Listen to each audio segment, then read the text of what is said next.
to Chicago Now. You know, Tia, it's a conversation that we talk about all the time, especially as we approach the colder months, is flu season. And we know things are starting to change weather-wise, maybe right now, not right now in Chicago, but also vaccination rates are falling because of a lot of conversation that's being had. So we're going to bring in Dr. Bobby Mukkamala, president of the American Medical Association, to break down what we need to know about flu season, how to prevent the flu, vaccine safety, and why getting vaccinated this season is more important than ever. Thank you for joining us. Thanks for having me. Good to see you. Good to see you too. Okay, so right off the bat, when is the best time of year to get the flu vaccine? Is it now? Is it later on in the season when things actually start progressing? It's actually right now. I just got mine right here a couple weeks ago. And the reason is that, you know, we live in the Midwest, right? You and I, I'm in Flint, Michigan. You guys are in Chicago. This is the season where things get a little cooler. We're inside the home. Germs just spread a little bit easier. And so this is the season where things start to pick up, right? And the peak is usually just after Christmas and the beginning of the new year. But the immunization for this is something we should get now because it kind of starts now. So this is the right time. Let me ask you this, Dr. Mukkamala, when it comes to a lot of these illnesses that we're seeing, you know, I think the last time we had you on, we were talking about shingles and more chickenpox cases. What are you expecting this season with the flu? Do you expect it to be seriously dangerous? You know, it always is for some people, right? I mean, if you just look at just last year, we had 40-some million people get sick with the flu. Half of them had to go in to see a doctor about it. And we had 600-some thousand end up in the hospital, right? And then ultimately, of course, we had about 20 to 30,000 people die.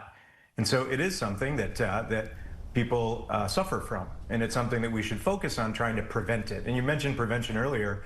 I mean, it doesn't start with getting vaccinated to prevent it, right? If you're sick, then stay out of work, stay out of school, don't spread it in case it's something other than just a common cold.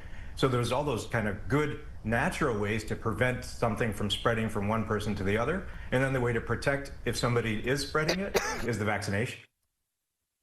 You know, Dr. Mukkamala, you said prevention. One thing that we always hear is wash your hands. You know what? I'm always trying to tell people, wash your dang hands because it does make a difference, right? Absolutely, absolutely. Because this is something that exists on surfaces like that. And, you know, if some kid, of course, a kid does it, some adults do it too. Some kid picks their nose and then they're hugging mom and dad and they picked up something at school. It doesn't take much for that virus to spread. You know, no kidding. We're dealing kind of with our own like colds that are going around the newsroom and stuff. When we talk about the flu, this might be a really silly question. Maybe I should know this answer by my late 20s. Does the flu always present itself as, you know, excuse me, but throwing up, you know, a stomach flu, or is it sometimes, you know, upper respiratory or body aches, things like that? Yep, both actually. And so with that variability, it makes it a little bit hard. It's not like an obvious thing where you start getting bumps all over and it's like, oh, that's chickenpox. Right? It ain't that easy. And so, yes, it's something that can be variable. And just like we saw with COVID, right? I mean, we saw COVID have some mild symptoms and we saw COVID kill people and everything in between. And that's exactly what happens with the flu. You might have a snotty nose, some upper respiratory stuff, or you could barely breathe and end up in the emergency department. And so that's the variability. And that's why we shouldn't assume that, oh, if I get it, I'm going to know it, and then I'm going to go to the basement to sleep. You just don't know.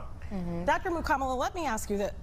I always say, let me ask you this, and I'm trying to change that. It's funny because we had a whole thing yesterday, a whole about segment this, about her saying, let me ask you this. When it comes to the flu, because there are people that have received that vaccine before the flu shot, and they felt like they then developed the flu. Can you talk to people about, you know, some people fear the side effects of actually getting that flu shot? Yeah, I mean, you know, when I got mine, you know, I got that and I got my COVID update because I have a condition. I have some cancer issues that let me get that. And of course, that's a whole different hassle that we'll talk about later. But when you get that, of course, you're going to have a sore arm. My arm was a little sore from the 2 shots. You know, and I just, you know, felt a little tired. I got a headache just because my arm was sore. That's pretty typical stuff, right? But as far as, you know, catching the flu, that's not going to happen, right? Because it's not the same virus. It's not some live virus that's going to start spreading through you and going into your lungs. So you might have a little bit of a sore arm, but it's also the time where you could catch a cold. So if you get a flu shot and 10 days later, your nose gets a little snotty because you caught something at work, some people call that cause and effect. That's what we call correlation, but not causation. And that text right there, those words are getting a lot of publicity now too. Before we get to like vaccine hesitancy, because I think that's a big topic of conversation, especially after COVID-19. Every year, and correct me if I'm wrong, but every year they talk about accuracy with the flu shot. Like if, it covered a percentage of the flu strain. I don't know, maybe you can correct me. At what point of the flu season do we know if the flu shot is as accurate as past years? Yeah, no, so I mean, you're spot on. So you took some science, a lot actually, to be able to notice that. But yes, so this is something that it's a prediction, right? What we see sort of developing is what the vaccine gets developed for. And sometimes it's spot on. It's like it's perfect. And other times it's not quite as good as we want it to be to sort of have an immune reaction to the virus that's infecting us. And it's not as good. But it's always something that protects you more when you're vaccinated. At least you get some protection than no protection, and then having those consequences and, God forbid, ending up in the hospital. So there's a little bit of a predictive process to say, okay, this is what we think it's going to be. This is what we think it is going to be on a molecular level. Therefore, we're going to create this. And sometimes it's great, and sometimes it falls a little short. Dr. Mukkamala, for people that may have pre-existing conditions, do you still advise them to get the flu shot, or do they need to talk to their doctor before they get it, depending on what their condition is? Yeah, it depends a little bit on the condition, but the flu shot is indicated in everybody over 6 months of age, right? It was pretty much everybody except the little kids, the newborn kids. But if there's any concern that, I don't know if my immune system can take it, that sort of thing, absolutely. It's not something that you should assume the answer based on what you see on the internet. Talk to your doctor. And I would say there's probably a majority chance, a vast majority chance that the doctor is going to say, if your immune system isn't quite right, then you should get a flu shot, even more so than the average person whose immune system might protect them a little bit. But it's always good to ask. Every so often we're having news stories come around and talking about vaccination rate, how parents, young parents are choosing to not vaccinate their children going into school, and one of the biggest ones that they would probably skip is the flu shot. Is it still the case, or is there still that vaccine hesitancy with parents of young children, or do you think it's changing? I think it's changing in the wrong direction, right? I mean, when we look at a previous generation for polio or something like that, that was something that people just sort of trusted the science, and now polio is pretty much gone, right? And so now, though, there's, I think with social media and a lot of different opinions that sort of all of a sudden start blowing up your emails and your Facebook page and that sort of thing, it plants that seed of doubt, and I think that's what's leading to this. And that's not good for the health of our country. And so if there is doubt, it's totally fine to be doubtful, right, based on what you read. It's foolish to just assume one thing and ignore the other. It's logical to have some questions. But what should you do with those questions? I wouldn't answer them based on what I see popping up on my social media. I would want them answered by somebody who spends 10,000 hours in their training, like your pediatrician or your primary care doc, or any doctor for that matter. So yes, totally fine to have some concerns based on what you read, but go a little further and look for answers for that concern from somebody that's truly studied that stuff. With that being said, though, Dr. Mukkamala, as we look towards the future, like we've seen some of these viruses pop up that we haven't seen pop up in quite some time, is there concern, though, by not being vaccinated, that if you look 10 years from now, we may see some things pop up that we haven't seen in a long time, and people are not vaccinated for it? Yep, absolutely. I mean, that's a big risk with things that we've seen before that we thought were almost gone, right? I mean, look at measles. I mean, that was something that I was vaccinated for, and everyone in my class was vaccinated for, and it's just not something I ever saw until now, right? And so I look at cases like that are starting to pop up. And, before vaccinations, if you look at the number of measles cases, it was way up here.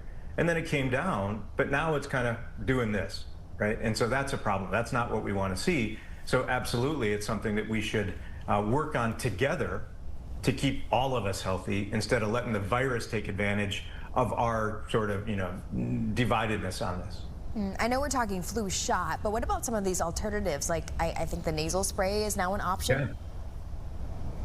Yeah, it's very cool. I mean, this is technology, right? This is what we want to see, is something that, could be mailed to your home. And that way you don't have to worry about taking a day off or trying to figure out where am I going to get this. And so there's indications for all this. There's science behind it, but that's fantastic to have that technology. That's science keeping up with the quality of our lives, right? That's what we want to preserve. So it's nice to have this technology. But again, if there's any question about, well, should I get the shot? Should I get this thing in my nose? Talk to your doctor. Not to completely veer off subject here, but you know, I am in a lot of mom groups because I am a mom, and a lot of moms, without any scientific support, without any research to prove this, a lot of mothers believe that vaccines see a correlation to autism. And in part, that is why there is a lot of fear of getting these vaccinations. What do you say to that? Because there is a lot of disinformation out there, some of that disinformation coming from really high places. And so a lot of people are walking around here with no proof whatsoever, believing some of this. What is your response to that as a medical professional? Yeah, I guess my response is, as a human being, right, as a colleague, as a friend with people in my hometown that go through exactly that, I feel you, right? When we see autism rates, I mean, it's something that's more diagnosed now than ever before, right? And I think a lot of that has to do with we recognize it. I think a generation ago, when somebody just wasn't acting like the right kid, we just assumed that that was just stress or something like that. Now these things are getting diagnosed more, so I think that's why we're seeing more people diagnosed with autism.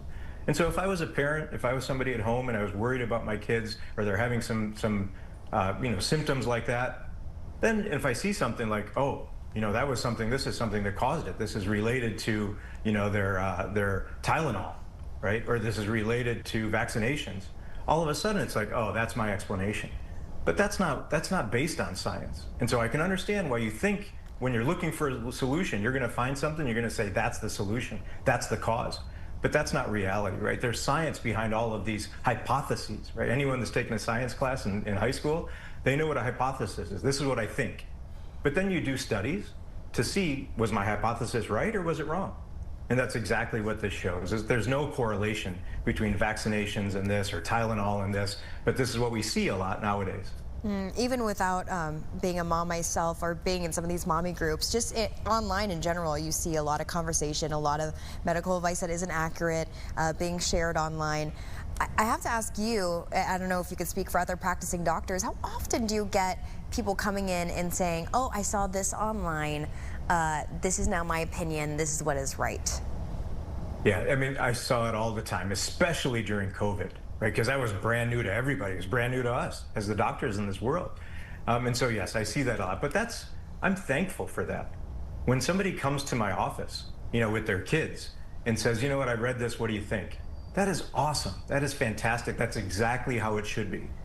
But when they don't come to my office, or they come to the office and they don't even mention what's on their mind, and it's maybe a conclusion they came to, or just maybe they're trying to figure it out on their own. No, that's what we're there for, right, is to help with that answer. And so I think it's great.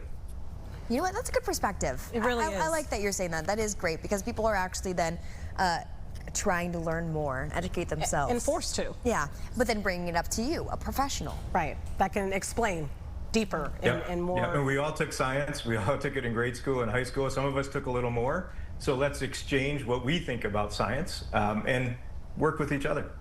Well, Dr. Mukkamala, you're the president of the American Medical Association. It is always, absolutely always a pleasure to speak with you. You always make it so plain that everyone can understand. I agree. So thank yes, you so much. do. Thank you very much. Thanks for having me. Have a great day. We'll see you